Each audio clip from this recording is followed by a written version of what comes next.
TransLink has moved to a one-zone fare for $2.75, and critics are lining up to serve the Transit Authority notice.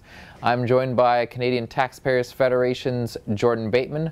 Jordan, what are your thoughts on the switch? Well, TransLink's finally waving the white flag on their Compass Card program, essentially, where for years they've been trying to get this Tapout on buses working. They've spent millions of dollars, wasted months and months trying to get it to work. Finally, they're saying, look, it's not going to work, so we'll just get rid of that Tapout function on buses. The only real problems here are, it's going to cost revenue to TransLink. Very confusing for people. The TransLink Twitter hashtag today is full of just perfectly legitimate questions, so they'll have to work that out. But, one of those things where you kind of wish TransLink had come to this conclusion a year ago and gotten these Compass Cards going.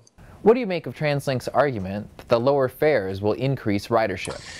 Yeah, I don't see it. I think it's going to move people from SkyTrain and C-Bus to buses. If you have a choice between two routes, say the C-Bus or a bus over the Lionsgate Bridge, and one is 2 zones and one is 1 zone, of course you're going to go to the bus. We have seen in the past people, for example, drive way out of their way to avoid the tolls on the Portman Bridge.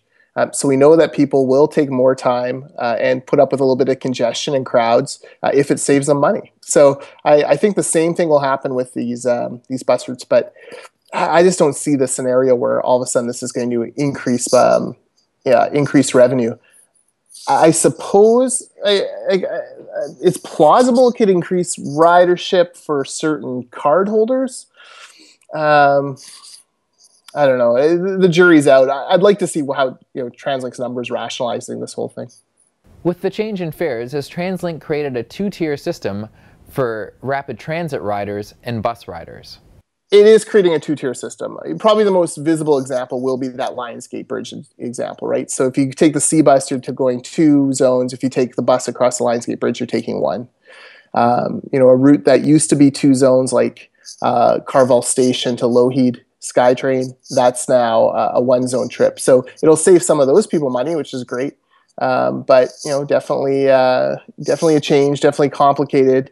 And as with everything, people will try to game the system in order to save money. That's just the nature of people. Should TransLink have put the brakes on the Compass Card? Well, I actually don't disagree with getting rid of Tapout on buses. I'd like them to be more transparent about how much it's going to cost and their business case behind it. My suspicion is they don't have a business case, so they don't really know what it's going to cost, and they're flying blind. That's a big concern.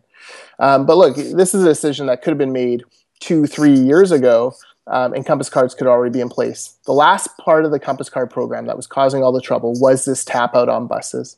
You'd read about testers actually taking multiple cell phones to these pads and being able to scramble them with certain kinds of cell phones. You see pictures on the Twitter stream of shut down panels. Much consternation among the users that these panels use Microsoft and not a more stable Mac setting, for example. So pretty funny to see all these things that have gone on over the past few years. Bus drivers told them at the beginning, look, just get rid of Tapout. It's going to slow things down anyways. The brass dug their heels in. Now the brass have surrendered. Thanks, Jordan.